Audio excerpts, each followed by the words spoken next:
મોરવા હડફ પોલીસે બારિયા ફળિયામાંથી કારમાં દારૂની હેરાફેરી કરતા તાલુકા પંચાયત સભ્યના પુત્રની અટક કરી છે।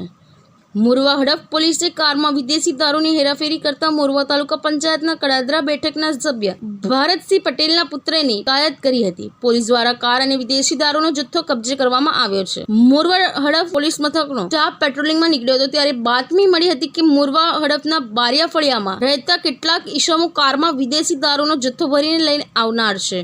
જે ચોક્કસ બાતમીના આધારે મોરવા હડફ પોલીસ સ્ટાફ દ્વારા બારિયા ફળિયામાં આવેલા આરસીસી રોડ પર વોચ ગોઠવવામાં આવી હતી। વોચ દરમિયાન બાતમી મુજબની કાર આવતા પોલીસે તેને અટકાયત કરી હતી। બીજી તરફ પોલીસની વોચ જોઈને કાર ચાલકે દૂરથી જ કાર ઊભી રાખી હતી, જે બાદ કારમાં સવાર ઈસમો નાસવા લાગ્યા હતા। પોલીસ દ્વારા પીછો કરીને એક ઈસમની અટકાયત કરવામાં પણ આવી હતી। પકડાયેલા ઈસમને તેનું નામ ઠામ પૂછતા તેણે પોતાનું નામ નરેશ ભરતસિંહ પટેલ હોવાનું જણાવ્યું હતું, જે મોરવા હડફ તાલુકા પંચાયતના કડાદરા બેઠકના સભ્ય ભરતસિંહ પટેલનો પુત્ર છે। અન્ય બે નાસી ગયેલા ઈસમોના નામ પંકજ છત્રસિંહ બારિયા અને હિરેન શાનતસિંહ બારિયા હોવાનું સામે આવ્યું હતું। પોલીસ દ્વારા કારમાં તપાસ કરતા કારમાંથી 27,760 ની કિંમતનો વિદેશી દારૂ અને બિયરનો જથ્થો મળી આવતા પોલીસે ગુનો નોંધી આગળની કાર્યવાહી હાથ ધરી છે।